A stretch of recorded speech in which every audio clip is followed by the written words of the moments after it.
அனைத்து நல்லுள்ளங்களுக்கும் வணக்கம். நான் உங்கள் ரவிக்குமார். தினம் ஒரு தகவல் அடிப்படையில் ஜியோ பாலிடிக்ஸ் போகிறதுக்கு முன்னாடி அனைவருக்கும் இனிய புத்தாண்டு நல்வாழ்த்துக்கள். வரக்கூடிய வருடம் நல்ல வருடமாக அமைய இல்லாமல் இறைவனை பிரார்த்திக்கிறேன். 2024 விட 2025 பெஸ்ட்டாக இருக்கும் அப்படின்ற ஒரு நம்பிக்கையோடு அடுத்த புத்தாண்டை, இந்த ஆங்கில புத்தாண்டை நம்ம காலடி எடுத்து வைக்க போகிறோம். இருந்தாலும் இந்த ஒவ்வொரு புத்தாண்டுக்கும் ஒவ்வொரு உலக தலைவர்களோட உரைனா ஸ்பீச் இருக்கு இல்லையா, அந்த ஸ்பீச்சில் சீனா ஒரு திரும்பி பார்க்குற அளவுக்கு சொல்லியிருக்காங்க. குறிப்பாக அந்த புத்தாண்டு முடிகிற தருவாயில் எமினி அவதிகள் மீது மிகப்பெரிய ஒரு தாக்குதல், எமினி அவதிகளும் இஸ்ரேல் மீது ஒரு பெரிய தாக்குதல் கரெக்டாக முடிகிற தருவாயில் இன்னைக்கு காலையிலேருந்து தாக்குதல் நடத்திட்டு இருக்காங்கன்னு சொல்ல முடியும். அப்படியே அந்த பக்கம் போனால் சிரியாவுக்குள்ளார ஜெர்மனி திடீர்னு ஒரு புதிய சபதம் எடுத்திருக்காங்க. பிரான்ஸுமே எப்பவுமே இல்லாத ஒரு நிகழ்வு, இந்த புத்தாண்டு வர்றதுக்கு முன்னாடி நாங்களும் இந்த வருஷம் சாதிக்கிறோன்ற மாதிரி சொல்லியிருக்காங்க. நிறைய எதிர்பாராத திருப்பங்களை இந்த வீடியோ பதிவுகளை ஒரு திருப்ப போகிறோம். வாங்க வீடியோக்குள்ள போகலாம். வீடியோக்குள்ள போகிறதுக்கு மாதிரி நீங்கள் நம்ம சேனலை சப்ஸ்கிரைப் பண்ணலாம். சப்ஸ்கிரைப் பண்ணிட்டு வாங்க. மறக்காம பெல் பட்டனை கிளிக் பண்ண ஆல் ஆப்ஷன்ஸ் கொடுங்க. வீடியோக்குள்ள போகலாம்.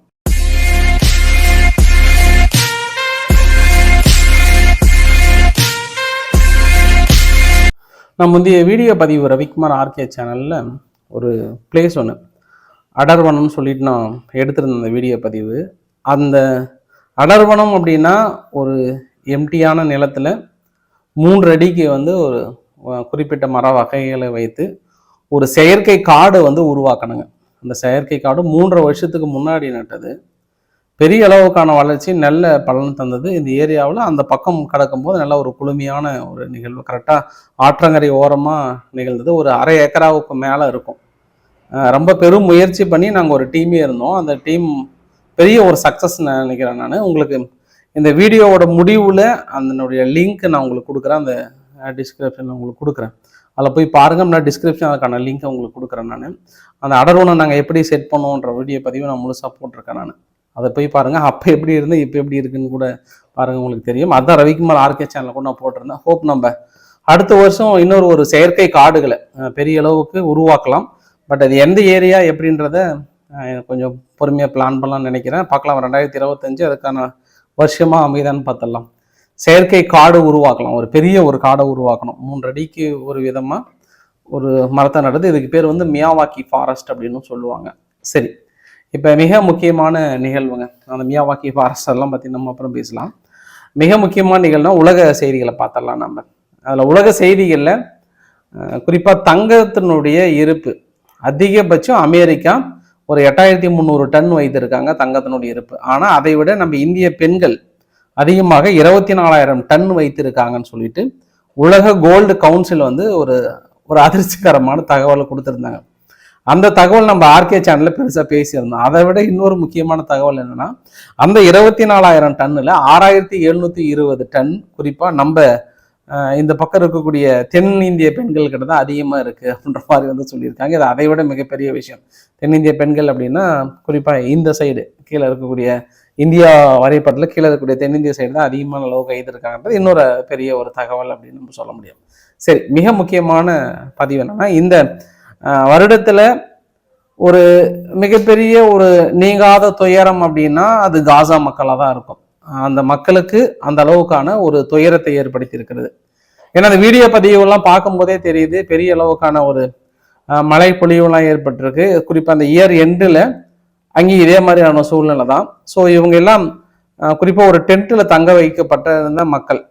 டென்ட் அப்படின்னா 2-3 பகுதிகளாக நம்ம பிரிச்சிடலாம். கான்யூனிஸ்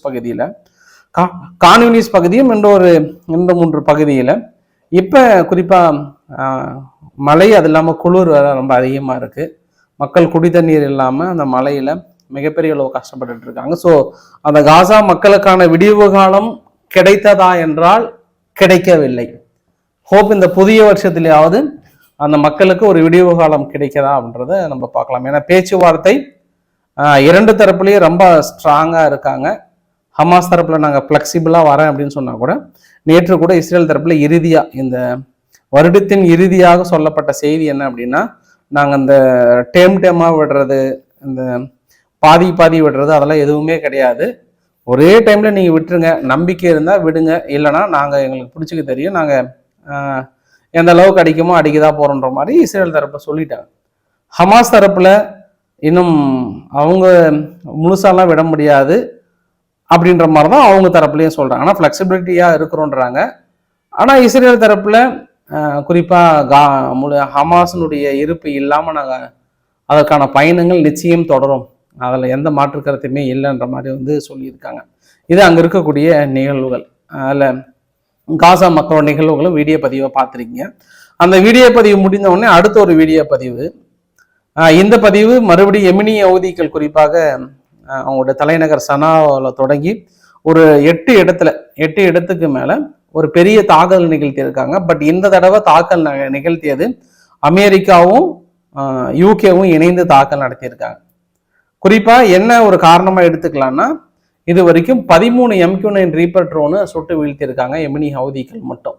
ஒட்டுமொத்தமாக MQ-9 ரீப்பர் ட்ரோனு சுட்டு வீழ்த்தினது 17 எமினி ஹவுதிகள் மட்டும் 13 சுட்டு வீழ்த்திட்டாங்க. ஸோ அதனால இந்த இயர் எண்டில் கரெக்டாக 31 இன்னைக்கு காலையில் பார்த்தீங்க அப்படின்னா இந்த இயர் எண்டில் இந்த ஒரு தாக்குதலை நிகழ்த்தியிருக்காங்க. பெரிய தாக்குதல், இதுவரை இல்லாத தாக்குதல். ஒன்று உங்கள் மனசுக்குள்ள தோணும், போப்பா எப்போ பார்த்தாலும் நீ வந்து இதுவரை இல்லாத தாக்குதல் அப்படின்னு தானே சொல்கிறேன்னு நினைக்கிறீங்க. ஆனால் அங்கங்கே இலக்குகள் வைத்து தாக்கல் நடத்தப்பட்டதாக சொல்லப்படுகிறது. அதுக்கான பதிவுகளை நீங்கள் பார்க்குறீங்க. இந்த தாக்குதல் முடிந்த அடுத்த ஒரு கொஞ்ச நேரத்தில், அதாவது நம்ம மிக்ஸ்டு ரியாக்ஷனாக எடுத்துக்கலாம். எப்படின்னா, தாக்கல் நடக்கிறதுக்கு முன்னாடியும் ட்ரை பண்ணியிருக்காங்க, பின்னாடியும் இஸ்ரேலுக்கு மறுபடியும் ஒரு இஸ்ரேல் மீது தாக்கல் நிகழ்த்தி இருக்காங்க. அதாவது என்ன சொல்றாங்கன்னா, ஹைப்பர்சோனிக் மிசைல்ஸ் பாலஸ்தீன் 2 மூலயமா அங்க இருக்கக்கூடிய பென்குரியன் விமான நிலையத்தின் மீதும், அப்புறம் ஜுல்ஃபிகர் பாலஸ்டிக் மிசைல்ஸ் மூலயமா ஆக்குபைடு ஜெருசலத்தின் மீது ஒரு தாக்குதலும், இது இல்லாமல் நேவல் ஃபோர்ஸஸ் இருந்தது, அவங்களோட நேவல் ஃபோர்ஸஸ் இருந்தது, மிசைல் ஃபோர்ஸ், இது மாதிரி எந்த இடத்துலலாம் வந்து நாங்கள் தாக்குதலை நிகழ்த்தி இருக்கோம். அதுவும் குறிப்பாக இந்த தடவை அமெரிக்காவுடைய ஏர்கிராஃப்ட் கேரியர் USS ஹாரி இருக்கு இல்லையா, எஸ் ட்ரூமன் இருக்கு இல்லையா, large number of drone cruise missiles எல்லாம் ஒரு பெரிய தாக்குதலை நடத்த போறோம். இந்த இயர் இறுதியில புத்தாண்டு பிறக்கும் விதமாக அது அமெரிக்காவுடைய போர் கப்பலுக்கான விடுதலையா இருக்கும், அந்த தாக்குதலை தொடங்க போறோம்னு இருக்காங்க. அன்சரல்லா அவர்களுடைய ஸ்போக் பர்சன் முகமது அப்துல் சலாம் அவர்களும் என்ன சொல்லியிருக்காங்கன்னா, அமெரிக்கா ஒட்டுமொத்தமா வயலேஷன், அதாவது ஒரு நாட்டோட இறையாண்மை மீறி இருக்காங்க, அந்த நாட்டோட பெரிய அளவுக்கான தாக்குதல் நிகழ்த்தி இருக்காங்க. இந்த தாக்குதலை நாங்க பதிலடி கொடுக்க போறோம், பிரிச்சு மேய போறோம், நாங்க கொஞ்சம் கூட விட்டு வைக்க மாட்டோம், நாங்க எல்லாத்துக்கும் சாக்ரிஃபைஸ் பண்ண தயாராக இருக்கிறோம்ன்ற மாதிரி வந்து சொல்லியிருக்காங்க. ஸோ இந்த தாக்குதல் அப்படின்னும் போது வருட கடைசியில பெரிய தாக்குதலை நிகழ்த்தி இருக்கிறார்கள். எமினி யஹூதிகளும் இஸ்ரேல் மீது நிகழ்த்தியிருக்காங்க, அமெரிக்கா போர்க்கப்பல் மீது நிகழ்த்தியிருக்காங்க, இவங்க இஸ்ரேல் மீதும் நிகழ்த்தியிருக்காங்க. அப்ப இந்த முக்கோண காதல் கதையில 3 பகுதியும் முட்டி தாக்கல் நடத்தியிருக்காங்க அப்படின்னு எடுத்துக்கலாம் நம்ம. அடுத்தது இந்த புத்தாண்டு உரையில மிக சிறப்பான உரை கொடுத்தது சிஜிபிங் அப்படின்னு சொல்றாங்க. என்ன காரணம் அப்படின்னா, யாருமே சீனா அவ்வளவு சீக்கிரம் வந்து தடுத்துலாம் நிறுத்த முடியாது, தைவானை சீனாவுடன் இணைப்பதில் ரொம்ப நாங்கள் உறுதுணையா இருக்கோம், யாராலையும் தடுத்து நிறுத்த முடியாதுன்னு சொல்லிட்டு இந்த நியூ இயர் ஸ்பீச்ல வந்து சொல்லியிருக்காங்க. குறிப்பாக மெயின்லேண்ட் சீனா கண்டிப்பா இணைத்தே தீர்வோம், அந்த ஒரு ஐலாண்டை இணைக்கிறது இல்லாம அங்க இருக்கக்கூடிய மக்கள் குடும்பமாக ஓர் குடும்பமாக இணைய போகிறோம், மறுபடியும் வந்து நம்முடைய நேஷன் வந்து ரீயூனிஃபிகேஷன் ஆகும்ன்ற மாதிரிலாம் வந்து ரொம்ப தெளிவா தனது ஸ்டேட் டெலிவிஷன் சேனல்ல வந்து சொல்லியிருக்காங்க. ஸோ தைவான் எங்களுடன் இணைவதை யாராலையும் தடுத்து நிறுத்த முடியாது, அதுக்கான ஃபோர்ஸ் கொடுத்து தான் இணையணும் அப்படின்னா அதற்கும் நாங்கள் தயாராக இருக்கிறோம் அப்படின்னு இருக்காங்க. அப்ப 2025 ரொம்ப சிறப்பா இருக்கும் அப்படின்னு நம்ம எதிர்பார்க்கலாம். ஏன்னா சீனா ரொம்ப தெளிவா இருக்காங்க. ஆனா தைவான் என்ன பண்ணிட்டாங்க, நேற்று 30ஆம் தேதியே ஹைப்பர்சோனிக் மிசைல்ஸுக்கான பில்டிங்ஸ் எல்லாமே வந்து பெரிய அளவுக்கு அதை நோக்கி, அதாவது பெய்ஜிங்கை எதிர்ப்பதற்காக, பெய்ஜிங் மீது தாக்கல் நடத்துவதற்காகவும் நாங்கள் ஹைப்பர்சோனிக் ப்ரொடக்ஷனை நோக்கியும் ஹைப்பர்சோனிக் இருப்பை பற்றியும் இல்லை அமெரிக்காவுடைய இறக்குமதி செய்தும் பெரிய அளவுக்கு இருக்கிறோம்னுக்காக, அதாவது ஒன்று ப்ரொடக்ஷன் யூனிட்டும் ஸ்டார்ட் பண்ண போறாங்க, அமெரிக்கா உதவி செய்யறன்ற மாதிரிலாம் சொல்லியிருக்காங்க. ஸோ பொறுத்திருந்து பார்க்கலாம். அதே சமயத்தில் இந்த புத்தாண்டு வரக்கூடிய நாட்கள்ல சீனா குறிப்பா 2 நாடுகள், அமெரிக்கா, கனடா, ஆஸ்திரேலியா, இதுக்கு முன்னாடி அமெரிக்கா மட்டும் தான் பொருளாதார தடை போட்டிருந்தாங்க, இப்ப கனடா, ஆஸ்திரேலியா 2 நாடுகளும் வந்து தொடர்ந்து தைவானுக்கு உதவி செய்யறதுனால நாங்கள் அடுத்தடுத்த பொருளாதார தடையை போடுறாங்கன்ற மாதிரி வந்து சொல்லியிருக்காங்க. அவங்க அமெரிக்காவில் நேற்று ட்ரெஸரி இருக்கு இல்லையா, அவங்களோட யூஎஸ்னுடைய ட்ரெஸரி மீது எல்லா இடத்துலையும் வந்து நேற்று யாரோ ஃபுல்லாக ஹேக் பண்ணிட்டாங்க, ஹேக் பண்ண உடனே வழக்கம் போல அதை எதிர்கட்சிகளோட சதி அப்படின்றத விட சீனானுடைய சதி அப்படின்றதெல்லாம் சொல்லிட்டாங்க. இந்த எதிர்கட்சிகள் சீனானுடைய சதி, இப்போ உக்ரைனில் நடந்தா ரஷ்யாவோட சதி, இல்லை ஐரோப்பாவில் நடந்தா ரஷ்யாவோட சதி, இந்த டைலாக் எல்லாம் கேட்டு கேட்டு நம்மளுக்கு புளிச்சு போன நமக்கு இன்னும் உங்களுக்கு ஒரு ஷாக்கிங் சர்ப்ரைஸ் என்ன அப்படின்னா, டைம்ஸ் ஆஃப் இந்தியா போன்ற பத்திரிகைகளும் இன்னும் ஒரு சில நியூஸ்லாம் என்ன சொல்றாங்கன்னா, தென்கொரியாவில் எப்பவுமே இல்லாத அளவுக்கு அந்த தேஜ் விமானம் விழுந்து நொறுங்கியது இல்லையா, 179 பேர் இருந்தாங்க இல்லையா, ஒரு பறவை வந்து குறிப்பாக அந்த விங்கில் மாட்டிடுச்சு. அதுக்கப்புறம் லேண்டிங் கியர் வந்து கீழே இறங்காதனால இந்த பிரச்சனை வந்தா சொன்னாங்க இல்லையா. ஆக்சுவலாக பாருங்க, இது வந்து வடகொரியானுடைய சதியா இருக்குமான்ற கோணத்துல, அந்த கோணம் இப்படி இப்படி படுத்துட்டு இந்த கோணத்துல விசாரணை பண்ணிட்டு இருக்காங்களாம். எல்லாத்துக்குமே வடகொரியானா என்ன பாஸ் சொல்லுங்க? உங்க வீட்டு பாத்ரூம்ல தண்ணி வரலன்னா அது கார்பெண்டரை கூப்பிட்டு பார்க்க வேண்டிய வேலை. அதற்குமே வடகொரியாக்காரன் அங்கிருந்து நிறுத்திட்டான்ற மாதிரி பார்த்தீங்கன்னா, அப்போ உங்களுக்கும் ஐரோப்பாவுக்கும் பெரிய வித்தியாசம் இருக்காது. இதை வந்து அதோட கனெக்ட் பண்ணிட்டு அவங்க ஏதாவது பறவை ரூபத்துல வேற ஏதாவது அனுப்பி, இல்லை பறவைக்கே ட்ரைனிங் ஏதாவது கொடுத்து நேரப்ப அதில் மோதிட்டுன்ற மாதிரிலாம் வந்து ட்ரைனிங் கொடுத்துருக்காங்களான்ற மாதிரியான கோணத்திலையும் தென்கொரியா விசாரிக்கிறாங்க அப்படின்ற ஒரு தகவலை நம்ம எப்படி பார்க்கறதுன்னு தெரியல. பட் பெருசா போட்டுட்டு இருக்காங்க அந்த செய்தின்னு கூட. சரி, பிரான்ஸ் வந்து இந்த புத்தாண்டு விஷயமா நம்மள ஒரு வல்லரசு நாடா காட்டணுன்றதுக்காக திடீர்னு என்னன்னு தெரியல, இது வரைக்கும் பிரான்ஸ் இப்படி ஒரு தகவலை நீங்களும் கேள்விப்பட்டிருக்க மாட்டீங்க, நானும் கேள்விப்பட்டதில்லை. ஒரு நாள் நான் கேள்விப்படலாம் கூட நீங்க கேள்விப்படுவீங்க. நீங்க சாதாரண ஆள் கிடையாது. புத்தாண்டு வரும், புத்தாண்டு விதமா நீங்க பெரிய ஆளா மாற போறீங்கன்ற இன்னொரு விஷயம் நான் சொல்றேன். நான் எதற்காக அப்படின்னா, பிரான்ஸ் வந்து இங்க சிரியாவுக்குள்ளார ISIS நிலைகள் மீது தாக்குதல் நாங்கள் நிகழ்த்தணும், ஒரு சில நிலைகளை நாங்கள் வந்து அழிச்சிட்டுன்ற மாதிரி வீடியோ பதிவுமே வெளியிட்டு இருக்கிறாங்க திடீர்னு. இல்லை, அந்த இடத்துல அமெரிக்கா தாக்கல் நடத்தியிருக்காங்கன்றதை கேள்விப்பட்டிருக்கோம், ரஷ்யா தாக்கல் நடத்துறாங்க, இஸ்ரேல் நடத்துறாங்க, மீதிலாம் நடத்துறாங்க. பட் பிரான்ஸ் தாக்கல் நடத்தியிருக்காங்கன்றது ரொம்ப பெருசா ஷாக்கிங்கா இருக்குல்ல. அதுவும் இப்ப சிரியா ஏமாந்த நாடு போல அவங்கவுங்க டெஸ்டிங் எடுக்கிறாங்களா அப்படி இன்னொரு ஆங்கில கூட பார்த்துடலாம். சரி, உங்களுக்கு என்ன பிரச்சனை? பிரான்ஸுடைய டிஃபென்ஸ் மினிஸ்டர் உறுதிப்படுத்தியிருக்காங்க, செபாஸ்டியன் அவர்கள் நாங்க தாக்கல் நடத்தியிருக்கோம் அப்படின்ற மாதிரி சொல்லியிருக்காங்க. இந்த தகவல் நான் புதுசா கேள்விப்படுறேன். குறிப்பா சிரியாவில் இருக்கக்கூடிய ISIS நிலைகள் மீது பிரான்ஸினுடைய போர் விமானம் தாக்கல் நடத்தியது என்ன ஒரு ஆச்சரியம் அளிக்கிறது. சரி, இந்த புத்தாண்டுல ஏதோ ஒரு சர்ப்ரைஸ் நாங்களும் இந்த உலகத்துல இருப்புல இருக்குன்ற மாதிரி காட்டியிருக்காங்களா அப்படின்ற ஒரு ஆங்கிளோட நான் பாக்குறேன். நான் இன்னொன்று, நாளைக்கு ஜனவரி 1 உக்ரைன் வந்து ரஷ்யாவிலிருந்து வரக்கூடிய கேஸ் லைன் நான் நிறுத்த போறேன்னு சொன்னாங்க இல்லையா. அதுக்கு ஐரோப்பா சொல்லிட்டாங்க, நாங்க வந்து ஒரு நாடே நம்பி இருக்க மாட்டோம், தேர்ட் கண்ட்ரி நாங்கள் நம்பி இருக்கிறோம், நாங்கள் ஃப்ளெக்சிபிலிட்டியாக தான் இருப்போம், ஆல்டர்னேட் ரூட் எல்லாமே ரெடி பண்ணிட்டோம், அதனால இப்போதைய நிலைமைக்கு சமாளிக்கக்கூடிய அளவுக்கான தைரியமும் தெம்பும் திராணியும் எங்களிடம் இருக்கிறது அப்படின்ற மாதிரிலாம் வந்து அவங்க தரப்புல, யார் தரப்புல? ஐரோப்பா தரப்புல சொல்லியிருக்காங்க. உங்களுக்கு அடிஷ்னல் நான் 2 வரைபடத்தை காட்டுறேன். நான் ஒன்று முடிந்து ஒன்று, அப்படி இல்லைன்னா அடுத்தடுத்த வரைபடங்கள். இது குறிப்பா இந்த 2024 ஜனவரியிலிருந்து ஒன்றும், இன்னொன்று வந்து 6 மாசத்துல இருந்தும் ரஷ்யா அடைந்த முன்னேற்றங்கள், அதாவது உக்ரைனுடைய நிலப்பகுதிகளை கைப்பற்றுவதில் அடைந்த முன்னேற்றங்கள்ன்ற வீடியோ பதிவை நீங்க பாக்குறீங்க. ஸோ அதாவது 2023 விட 2024 கொஞ்சம் கம்மியாக தான் முன்னேற்றம் அடைந்திருக்காங்க. 2023 கொஞ்சம் நிறைய அடைந்தாங்க.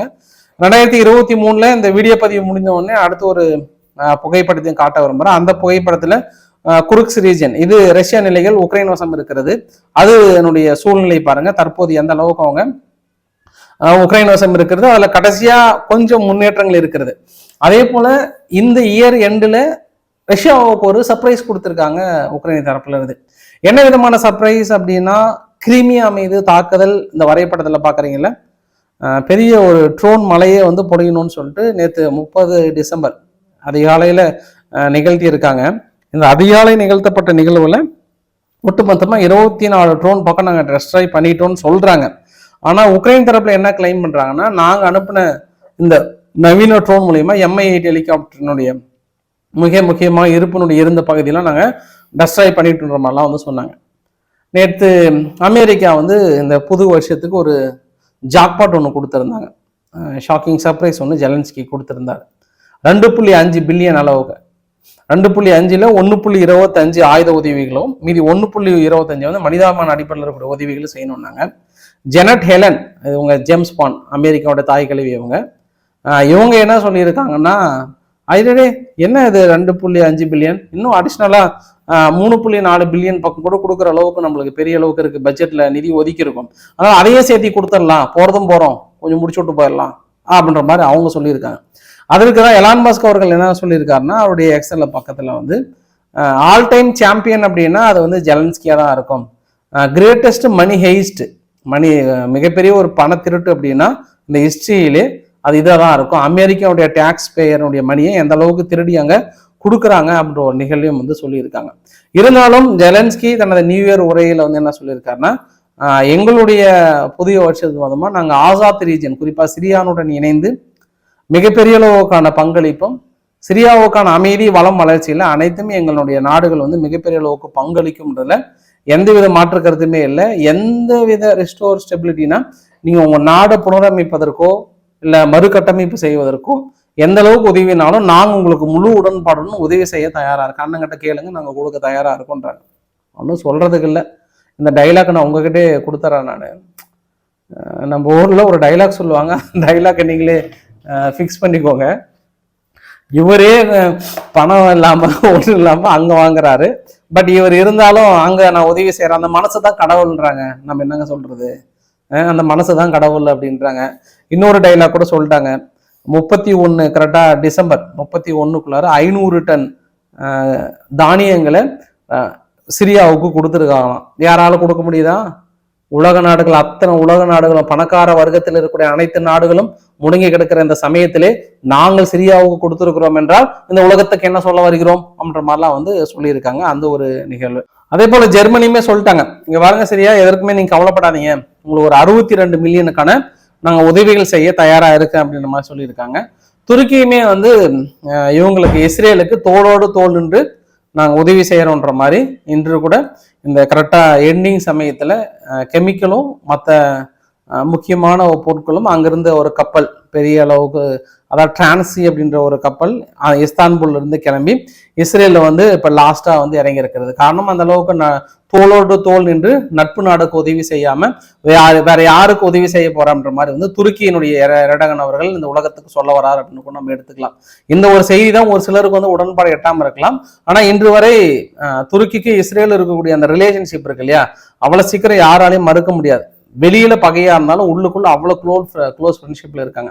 இன்று கூட துருக்கி என்னன்றாங்கன்னா, சிரியாவுக்கும் இஸ்ரேலுக்கு இருக்கக்கூடிய அந்த பிரச்சனையில் நாங்க பேசி தீர்த்து வைக்கலான் இருக்கோம் அப்படின்னு சொல்லிட்டு திடீர்னு தனது கடும் கண்டனத்தை இஸ்ரேலுக்கு தெரிவித்துக் கொள்கிறேன் அப்படின்னு சொல்லுவாங்க. ஆனா உள்ளுக்குள்ள அவ்வளவு ஃப்ரெண்ட்ஷிப் அவங்க அப்படின்னு நம்ம எடுத்துக்கலாம். ஃபைனலா இந்த வீடியோவோட நிறைவு பகுதியில போலந்து இந்த இயர் எண்டில் ஃபர்ஸ்ட் அமெரிக்காவுடைய F-35 விமானம் எபிங் ஏர்ஃபேஸில் வந்து இறங்கியிருக்கிறது. 2 பைலட் ட்ரைனிங் கொடுத்துருக்காங்க. அதுக்கப்புறம் மறுபடியும் ஒரு 32 பேர் பக்கம் அனுப்புகிறாங்க. ஸோ அடுத்து மிகப்பெரிய ஒரு நாடாக உருவெடுத்து கொண்டிருக்கிறது போலந்து.